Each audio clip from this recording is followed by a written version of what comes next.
Coach, another week coming off a hard-fought game at TCU. Grinded out a 1-1 draw.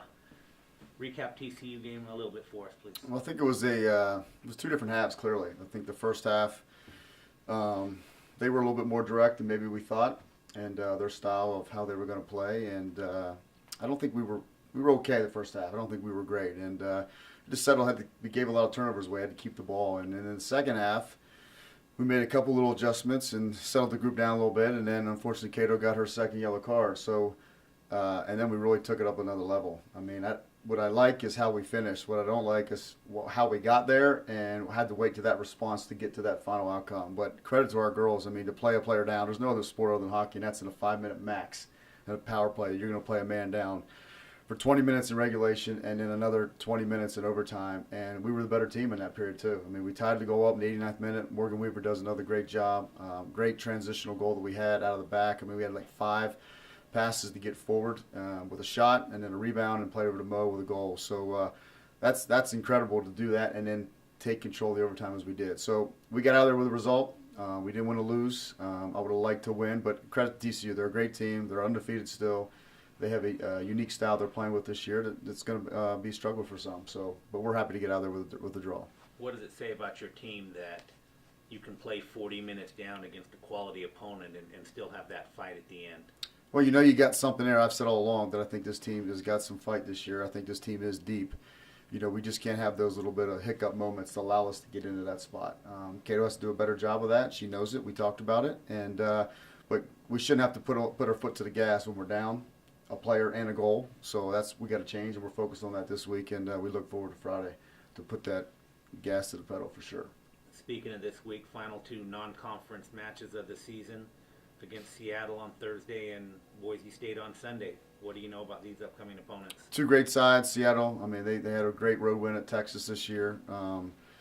They're a good side. They play good soccer. Julie does a fantastic job with those guys, and they're going to be hungry, and, we'll be prepared, but they're going to be a good side, and we know that coming in. And then on Sunday, Boise, a team that's searching right now a little bit to find their own identity, okay, and there'll be another team that's going to impose a different obstacle for us that we've got to handle, and we'll be ready for that game as well. But right now it's all about Seattle. Our focus has been that, and we're ready to go here Thursday. Excuse me. You had the 2 wins and you had the draw against TCU. What have you noticed differently in your team over the past 3 matches than maybe before those 3 in terms of so far this season? Have you seen anything? Well, I don't know if anything's changed. Just we have more better results. I mean, the W's in the tie. We've had 1 letdown all season in 6 games, and that's going to happen. Unfortunately, it happened at a time where hopefully it pays off later. But nothing has changed. We've got the results. I mean, what we did to BYU and Santa Clara is no different than we did with TCU and Montana and North Dakota State. So we had 1 hiccup. I think the difference is Morgan Weaver is now finding the net. Morgan, okay, so. We got to get some different kids scoring goals here too. We can't just rely on Morgan and Alicia and Cato. So that has changed. But as far as our intensity and what we're trying to do, I think it's what I like. It's been steady, and that's a good thing. How much does it help to play at home? Obviously, it's great to have the home field advantage.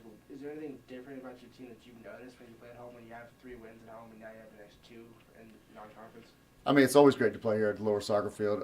Is there anything different? I don't know. Last year we won every game but 1 on the road. This year we haven't won a game yet on the road. So, we can't figure that out yet. It's early. I do know that we're happy to be home. We like our surface. We like our crowd. We like our field. We like the way we play here. But it's no guarantee. I told the girls, just because you're home, don't think it's a gift. You got a home field. You got to use it to your benefit. And if you're walking here thinking you're going to win just because you're home, then we're in big trouble. Any questions? Coach, you mentioned a couple times this year about leadership. Have you seen that leadership, that senior leadership, or someone emerging that's really starting to help the team move forward? Yeah, our 3 senior leaders, they lead in they do great things in different ways. They're all different, and they touch the team, and whether it's on the field, off the field, in meetings, in recovery, on the sideline if they're not in the game. So that has been steady, and I think we've had some younger kids now that are stepping up to lead by example. Ella, our sophomore goalkeeper, I mean, she's a future leader for us, and the way she commands the back line and the pressure and the emotion, and just she controls it all herself and allows the team to feed off that. Is a good thing. So I think Ella's one that has definitely rose up to that occasion, and then the other ones have done their job along the way for sure. And then final question, just talk a little bit about the younger players, the Morgan Weavers, who are making an impact on this team early on in the season. It's great. Again, I always caution ourselves that, you got to manage a freshman. We had a freshman or two this week that were great the first 2 days, and today they had a freshman moment. That's just what happens. They're up and down. Morgan has been steady, but we got to keep her steady, and we can't allow her to lose focus on what's in sight here for her and this team. I think the future, you got to like it. Right now, it's managing, and it's managing her body, her mindset, her grades, everything. So if Morgan can handle that, it's great. I am excited about the future that right now your top 2 goal scorers are 2 freshmen and a transfer who's got 3 years left. That's a good thing, but it's how we manage it now and how they handle the adversity. And Morgan, I mean, that kid is an awesome young lady, and I don't think she's got a pressure or fear in her life right now. She's just going with the flow, and that's, I think, a good thing. She doesn't take this soccer home. She just is Morgan, which is good.